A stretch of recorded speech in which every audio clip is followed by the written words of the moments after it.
Com certeza você já usou, ou pelo menos já viu, uma máquina com guias deslizantes. E deve saber que este mecanismo é muito útil para o funcionamento de diversos equipamentos de uma indústria. Então prepare-se, porque assistindo a esta e à próxima teleaula, você vai ficar sabendo muito mais sobre guias deslizantes. Na teleaula de hoje, você vai conhecer o funcionamento de uma guia deslizante. Vai ver como é a manutenção de rotina e como é a recuperação das guias pelo processo de revestimento. Olha só. Tá vendo? A guia é esse elemento da máquina que permite o direcionamento do movimento executado por outro elemento mecânico, que é condicionado na máquina. É como o trilho de uma pista de autorama. Ô, Caio, pista de autorama? Bom, a gente pode dizer que a guia deslizante funciona mais ou menos com o movimento de um trilho. Mas olha só, os movimentos de rotação executados pelos eixos são direcionados pelos mancais em que eles se apoiam. Tudo bem, mas e as guias das máquinas? Essas que têm elementos que executam movimentos retilíneos. Nesse caso aí, o movimento é direcionado por guias feitas com prismas deslizantes. Olha só, vou mostrar pra vocês. Aqui dá pra ver bem. Guias prismáticas e as fresadoras onde elas são aplicadas. Viram só? São vias iguais a essa. Mas afinal, são guias ou vias deslizantes? Bom, tanto faz. Tem gente que chama de guia, mas também pode ser via deslizante ou via de deslizamento.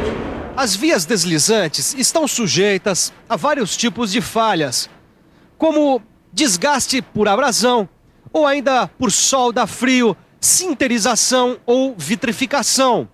Por causa desses tipos de desgastes, as vias deslizantes são fabricadas com materiais muito resistentes aos desgastes.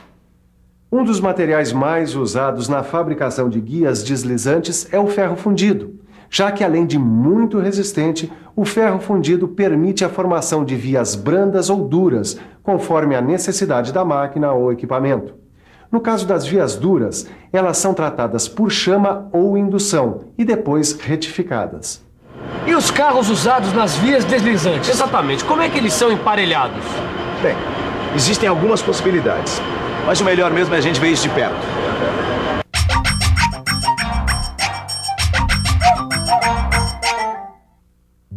São 3 as possibilidades de emparelhamento de vias deslizantes: carro brando sobre via branda, carro duro sobre via dura e carro brando sobre via dura.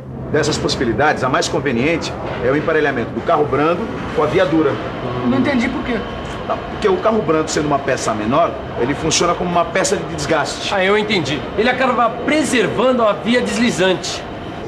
Agora, outra coisa importante nesse emparelhamento é a superfície de contato com a via dura, que deve estar sempre retificada para manter o atrito minimizado, mesmo nos momentos em que a lubrificação seja deficiente. Além dos casos já citados, em algumas máquinas, no lugar de vias temperadas, usa-se tiras de aço temperado, que são encaixadas e aparafusadas no barramento. Mas afinal, como será que um carro se desloca numa via deslizante? Para entender isso melhor, vamos ver o que acontece com esse bloco de madeira, apoiado nessa superfície horizontal, também de madeira.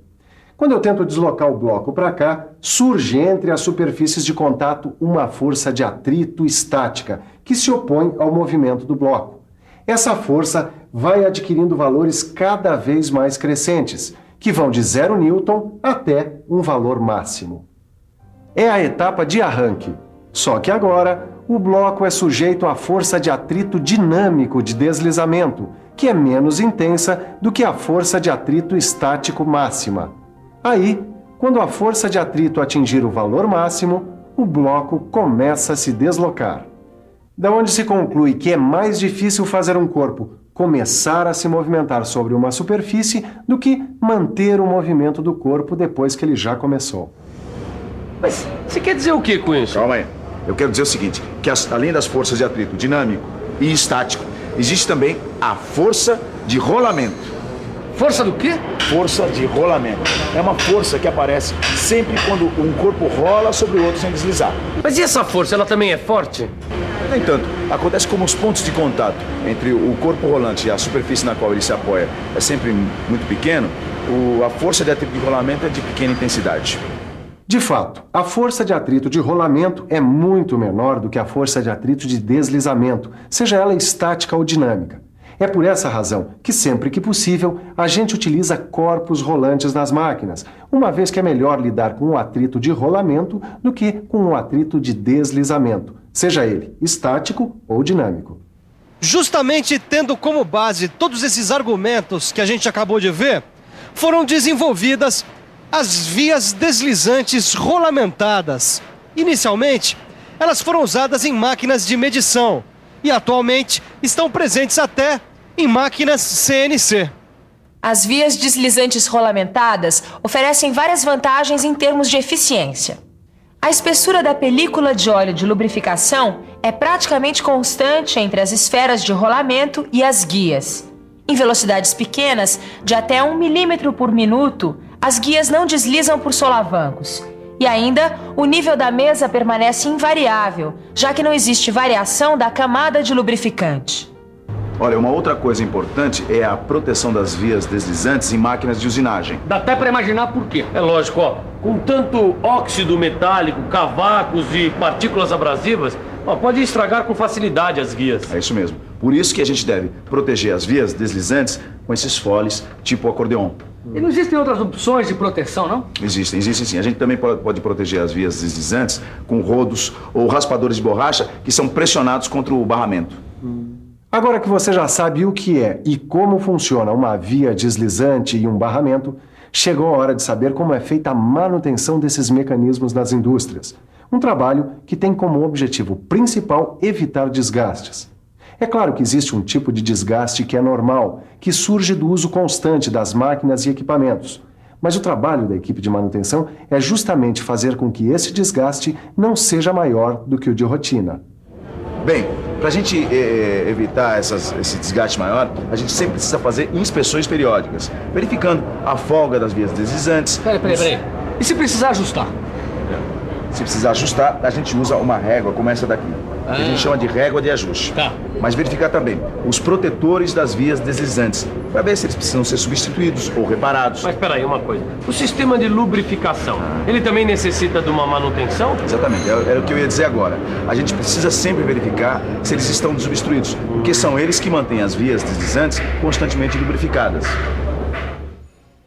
Quando um problema mais sério é constatado e as guias de barramento têm que ser reformadas, aí essa recuperação pode ser feita por um processo mecânico convencional ou ainda por revestimento deslizante. No processo convencional, em geral, é feita uma retificação no barramento e o carro é ajustado. Ou ainda, as vias dos carros são retificadas e são inseridas tiras de aço temperado no barramento após a usinagem. Já o revestimento deslizante é feito com resina epóxi aditivada em estado líquido ou pastoso. Eu não entendi muito bem como é que é o revestimento deslizante. É o que a gente vai ver agora, mas antes nós vamos conhecer as características desse tipo de revestimento. O revestimento deslizante oferece uma grande resistência química à água, óleos sintéticos e minerais e a emulsões de refrigeração, mas não resiste ao benzol e à acetona. Tem boa resistência ao desgaste e capacidade de embutir corpos estranhos. Um coeficiente de atrito dinâmico reduzido, se comparado ao de atrito estático, o que evita solavancos em baixas velocidades. Tudo bem, e o serviço propriamente dito? Bom, a temperatura deve estar entre 70 e 80 graus Celsius. O tempo de utilização é de mais ou menos 1 hora e o tempo de cura de 18 horas, a uma temperatura de 20 graus Celsius. Legal. Então era da gente colocar a mão na massa. Ou melhor, era de ver de perto como é feita a aplicação do revestimento deslizante. A aplicação do revestimento deslizante é feita com espátula ou injeção.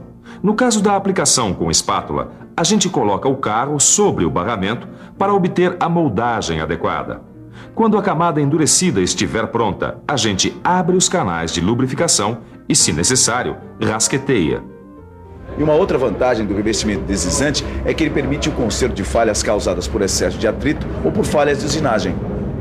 Por causa de todas essas vantagens, algumas máquinas hoje em dia já saem da fábrica com o revestimento deslizante aplicado. Além dos processos que você já viu, as guias das máquinas ferramenta também podem ser recuperadas através de um outro processo, que reduz o atrito e o desgaste e aumenta a exatidão e a vida útil do equipamento, e que você vai ver mais de perto. Primeiro a gente cola nas guias de mesas e carros uma manta de material especial com características específicas. Depois de colado, é só usinar o material com rasquete, fresa ou retífica. Deu para entender o que é e como conservar uma guia com revestimento deslizante? Na dúvida, o melhor é revisar. E atenção, se liga aí que é hora da revisão.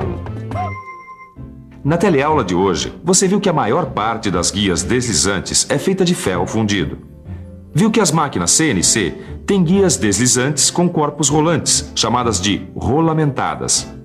Viu que a manutenção das vias deslizantes é feita através de inspeções periódicas, onde são observadas as folgas, a lubrificação e os protetores das guias. E conheceu o revestimento deslizante, que é uma técnica bastante usada nas indústrias para recuperação de guias. Na próxima teleaula tem mais. Você vai ver como é a aplicação do processo mecânico convencional de recuperação de guias deslizantes.